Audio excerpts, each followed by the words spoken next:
In today's video, I'm going to show you how to set up custom API keys in Cursor. First, open Cursor and go to Settings by clicking the gear icon at the top.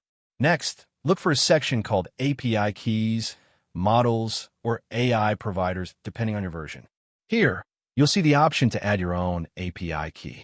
This lets you connect Cursor to external providers like OpenAI or Anthropic. And from here, you can choose which provider or model to use inside the AI chat panel. Your custom key will power those requests. So toggle on the model you would like to add API key on, then click the link to get your API key. A new window will open, and this is where your API key. Click Add Key, then copy and paste your API key and save it.